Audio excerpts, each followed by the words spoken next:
প্ৰথমে আপোনালোকক নমস্কাৰ জনাই মোৰ চেনেললৈ স্বাগতম জনাইছোঁ। আজি মই আপোনালোকৰ মাজলৈ বহুত ধুনীয়া পিঠা ৰেচিপি এটা লৈ আহিছোঁ।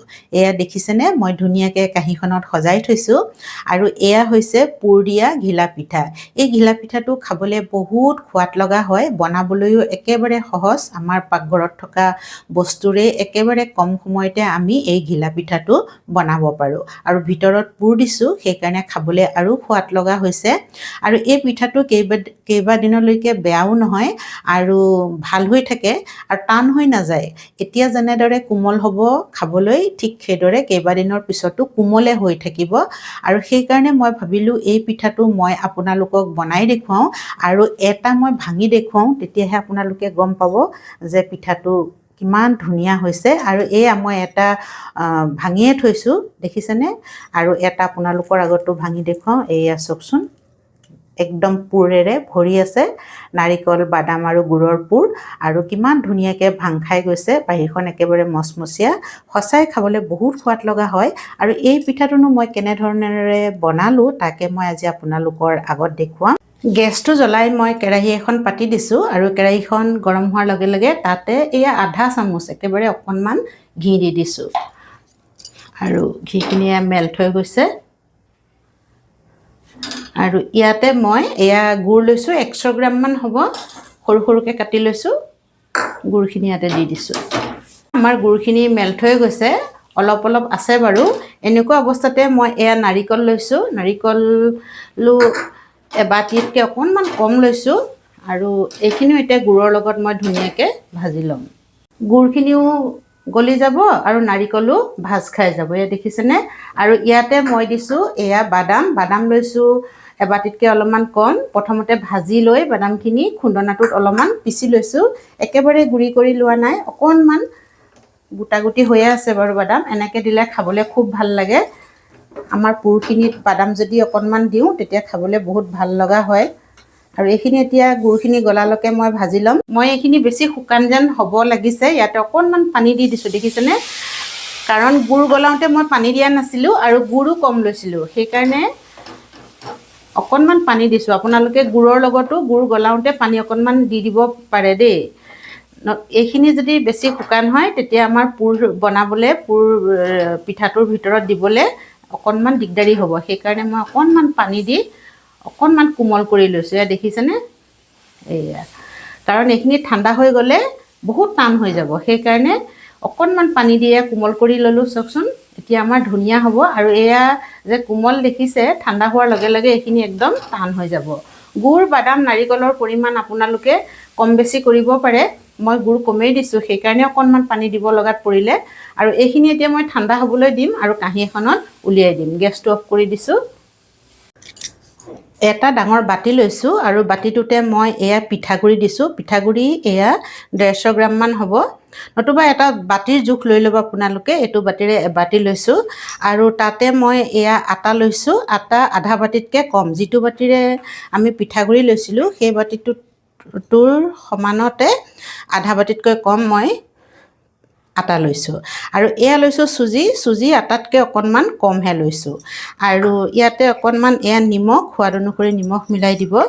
আৰু এতিয়া ইয়াত মই আৰু এটা দৰকাৰী বস্তু মিলাম, সেই বস্তুটো হৈছে বেকিং চ'ডা। এইটো বেকিং পাউডাৰ নহয়, এইটো বেকিং চ'ডা, একদম অকণমান। এয়া দেখিছেনে, 1 পিঞ্চতকৈ অকণমান বেছি হ'ব, মানে আধা চামুচো নহয়, এই সৰু চামুচখনৰে 4ভাগৰ এভাগতকৈ অকণমান কম লৈছোঁ। বেছি দিব নালাগে কিন্তু দেই, বেছি দিলে আকৌ বেয়া হ'ব।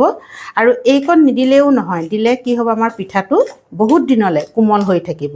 আৰু এতিয়া গোটেই বস্তুখিনি মই মিলাই দিছোঁ। গেছটো জ্বলাই মই কেৰাহী এখন পাতি দিছোঁ আৰু কেৰাহীখনত এয়া মই পানী দিছোঁ। যিটো বাতিৰে মই পিঠাগুড়ি লৈছিলোঁ সেইটো বাতিৰে এবাতি পানী দিছোঁ আৰু এয়া আধা বাতি পানী দিছোঁ, 1.5 বাতি পানী দিছোঁ। আৰু এতিয়া মই গেছটো জ্বলাই দিম। পানীখিনি আমাৰ অলপ গৰম হৈ আহিছে। পানীখিনি গৰম হওঁতে মই ইয়াতে দি দিছোঁ কেঁচা চফ আধা চামুচ। কেঁচা চফৰ ঠাইত ইলাইচিও দিব পাৰি, মই চফ দিলে বেছি ভাল পাওঁ, সেইকাৰণে চফ দিছোঁ। পানীখিনি উতলা অহা নাই, অলপ গৰমহে হৈছে, তেতিয়াই আমি এই পিঠাগুড়িখিনি অলপ অলপকৈ দি দিছোঁ আৰু লৰাই দিম। এয়া দেখিছেনে আপোনালোকে গেছৰ ফ্লেমটো কম কৰি দিছোঁ মই এতিয়া নতুবা গোটা বান্ধি যাব আৰু বাকি থকা পিঠাগুড়িখিনিও মই ইয়াতে দি দিছোঁ পানীৰ জোখটো বহুত ধুনীয়াকৈ হৈছে আমাৰ দেখিছেনে আপোনালোকে বেছি পানীও হোৱা নাই আৰু কমো হোৱা নাই এতিয়া এই গোটেইখিনি মই ভালদৰে মিলাই দিম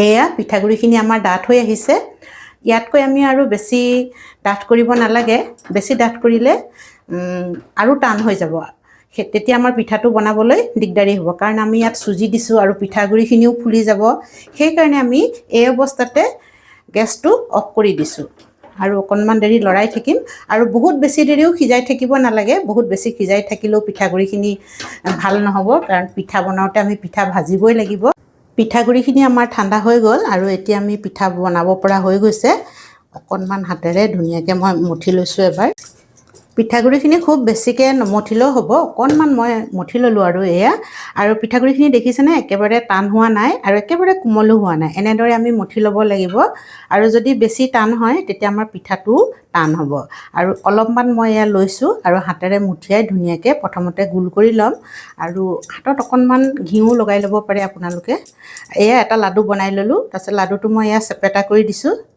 চেপেটা কৰি এনেদৰে অলপ বহলাই দিম বহলাই দিয়াৰ পিছত আমি যে এয়া পুৰখিনি বনাই থৈছিলোঁ সেই পুৰখিনিৰ পৰা অকণমান ল'ম এয়া লাডু এটা কৰি লৈছোঁ পুৰৰ লাডু এটা আৰু মাজতে দি দিছোঁ আৰু এইটো এতিয়া ধুনীয়াকৈ আমি মুখখন বন্ধ কৰি দিম এয়া দেখিছেনে ধুনীয়াকৈ আমি বন্ধ কৰি দিলোঁ যাতে পুৰখিনি ওলাই নাহে আৰু আকৌ এবাৰ ধুনীয়াকৈ গোল কৰি দিছোঁ এই আমাৰ হৈ গৈছে পিঠাটো আৰু এতিয়া আমি অকণমান এনেকৈ চেপেটা কৰি দিম পিঠাটো এয়া দেখিছেনে আৰু পিঠাটো ঘিলা পিঠাটো যিহেতু ঘিলাটোৰ দৰে হয় একেবাৰে চেপেটা নহয় ঘিলা আপোনালোকে দেখিছেই চাগে যিসকলে ঘিলা দেখিছে তেওঁলোকে গম পায় ঘিলাটো একেবাৰে চেপেটা নহয় এনেধৰণৰ হয় অকণমান এইটো বহল থাকে কিন্তু দেই আৰু ঠিক সেইদৰে এইটো মই ঘিলা পিঠা বনাইছোঁ তেল পিঠাটো চবেই বনায়েই নহয় জানো বাৰু সেইকাৰণে মই ভাবিলোঁ এবাৰ ঘিলা পিঠা বনাই আপোনালোকৰ আগত দেখুৱাওঁ একেবাৰে ঘিলাটোৰ দৰে হৈছে যিসকলে ঘিলা দেখিছে তেওঁলোকে গম পাবই এনেদৰে মই এটা ঘিলা পিঠা আপোনালোকৰ আগত বনাই দেখুৱালোঁ এটা হৈ গ'ল আৰু এটা বনাই দেখুৱাওঁ বনাবলৈ একেবাৰে সহজ আৰু খাবলৈও খুব ভাল লাগে আৰু তাতে মই এবাৰ পুৰ দি বনাইছোঁ এয়া চেপেটা কৰি দিলোঁ আমাৰ পিঠাগুড়িখিনি বহুত ধুনীয়াকৈ হৈছে মিশ্ৰণখিনি বনাবলৈ বহুত ভাল হৈছে না ডাঠ হৈছে না পাতল হৈছে এয়া দেখিছেনে এটা মই বনালোঁ আকৌ এনেকৈ পুৰটো অকণমান লাডু কৰি লাডুটোৰ ভিতৰত দিছোঁ আৰু এয়া ধুনীয়াকৈ আমি বন্ধ কৰি দিম এতিয়া এয়া আকৌ এবাৰ ধুনীয়াকৈ গোল কৰি দিলোঁ আৰু একেবাৰে হেঁচি দিছোঁ হেঁচি দিয়াৰ পিছতে আঙুলিকেইটা আমি এনেধৰণেৰে কৰি দিম কাৰণ চেপেটা নকৰোঁ মই কৈছোঁৱেই এইটো ঘিলা পিঠা ঘিলাটোৰ দৰে হ'ব লাগিব এয়া চাওকচোন ধুনীয়াকৈ এইটো ঘিলাটোৰ দৰে হৈ গৈছে এয়া এতিয়া মই দুটা পিঠা আপোনালোকৰ আগত এয়া বনাই দেখুৱালোঁ আৰু এনেদৰে এতিয়া গোটেই পিঠাখিনি মই বনাই ল'ম পিঠাকেইটা মই ধুনীয়াকৈ তৈয়াৰ কৰি ল'লোঁ ভাজিবৰ কাৰণে আৰু এইখিনি পিঠা মোৰ বনাবলৈ আছেই কাৰণ গোটেইখিনি বনালে বহুত দেৰি হৈ যাব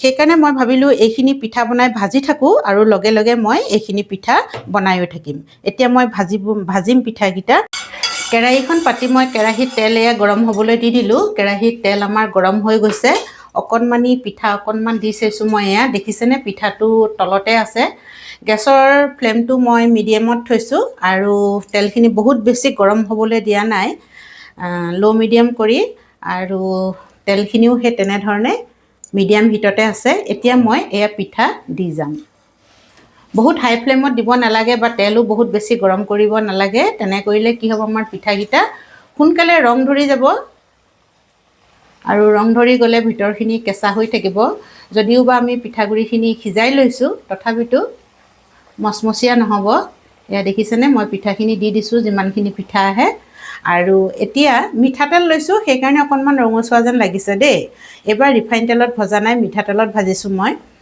আৰু পিঠাখিনি এতিয়া কোমল হৈ আছে মই চামুচ নলগাওঁ অকণমান দেৰি 2 মিনিটমান ল' মিডিয়াম ফ্লেমতে এনেদৰে ভাজি ল'ম তেতিয়া ধুনীয়াকৈ ৰঙচুৱা হৈ ভাজ খাই যাব আৰু পিঠাকেইটা ভাজ খাই গ'লে ধুনীয়াকৈ ওপৰলৈ উঠি আহিব আৰু তেতিয়াই মই পিঠাকেইটা ইলুটি খিলুটি কৰি দিম পিঠাবোৰ হৈ গৈছে আৰু ধুনীয়াকৈ ওপৰলৈ উঠি আহিছে, আপোনালোকে দেখিছেনে? আৰু ফুলি গৈছে পিঠাবোৰ। এতিয়া মই পিঠাকেইটা উলটিয়াই দিম। সেয়া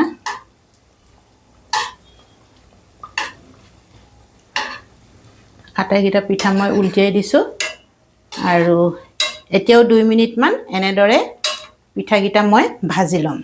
আটাইকেইটা পিঠা ধুনীয়াকৈ একদম ৰঙচুৱাকৈ মই ভাজি লৈছোঁ দুইটা ছাইড, আৰু পিঠাকেইটাও ধুনীয়াকৈ ফুলি গৈছে। এতিয়া মই তেলৰ পৰা পিঠাকেইটা উলিয়াই ল'ম। এয়া মই আপোনালোকক ওচৰৰ পৰা দেখুৱাইছোঁ, দেখিছেনে কিমান ধুনীয়া হৈছে। আৰু তেলৰ পৰা ধুনীয়াকৈ মই পিঠাকেইটা উঠাই লৈছোঁ। এয়া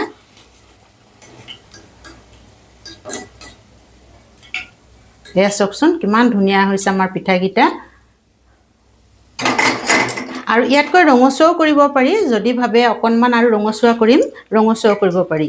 মই বেছি ৰঙচুৱা কৰা নাই আৰু, কাৰণ আমি পিঠাখিনি আগতে অলপ সিজাই লৈছোঁ, সেইকাৰণে আমাৰ পিঠাকেইটা নিসিজাৰ কোনো কথাই নাই। এয়া দেখিছেনে? এতিয়া মই এইখিনি পিঠাও, বাকী থকা পিঠাখিনিও আগৰ দৰে ধুনীয়াকৈ ভাজি ল'ম। বাকী থকা পিঠাকেইটা মই তেলত দি দিছোঁ আৰু ধুনীয়াকৈ মই পিঠাখিনি বনাই ল'লোঁ। আৰু পিঠাখিনি দেখিবলৈ কিমান ধুনীয়া হৈছে নহয়নে বাৰু? দেখিবলৈ ধুনীয়া নহয়, খাবলৈও বহুত ভাল লগা হয় এইদৰে পুৰ দিয়া ঘিলা পিঠা বনালে। আৰু আপোনালোকে যদি বনোৱা নাই, এইবাৰ বিহুত এনেদৰে বনাব পাৰিব। খাবলৈ বহুত ভাল লাগে আৰু কেইবাদিনলৈও পিঠাকেইটা বেয়াও নহয়। আৰু ভিডিঅ'টো চাই যদি আপোনালোকে ভাল পালে, লাইক কৰিব, শ্বেয়াৰ কৰিব আৰু কমেণ্টছ কৰিব। যিসকলে মোৰ চেনেলটো ছাবস্ক্ৰাইব কৰা নাই, তেওঁলোককো অনুৰোধ কৰিছোঁ যাতে মোৰ চেনেলটো ছাবস্ক্ৰাইব কৰি লয় আৰু কাষতে থকা বেল আইকনটো দবাই দিয়ে। আপোনালোকৰ মৰম আৰু আশীৰ্বাদৰ কাৰণে মোৰ চেনেলটো আগবাঢ়ি গৈছে, সেইকাৰণে আপোনালোকক মই হৃদয়ৰে বহুত বহুত ধন্যবাদ জ্ঞাপন কৰিছোঁ। লগতে আগন্তুক ৰঙালী বিহুৰ বহুত বহুত শুভেচ্ছা জনালোঁ। আগন্তুক দিনবোৰ আপোনালোকৰ সুখৰ হওক, আনন্দৰ হওক, সকলো যাতে সুখত থাকে, আনন্দত থাকে, তাৰেই মই ভগৱানৰ ওচৰত প্ৰাৰ্থনা কৰিলোঁ। শেষলৈকে ভিডিঅ'টো চোৱাৰ কাৰণে আপোনালোকক মই হৃদয়ৰে বহুত বহুত ধন্যবাদ জ্ঞাপন কৰিছোঁ।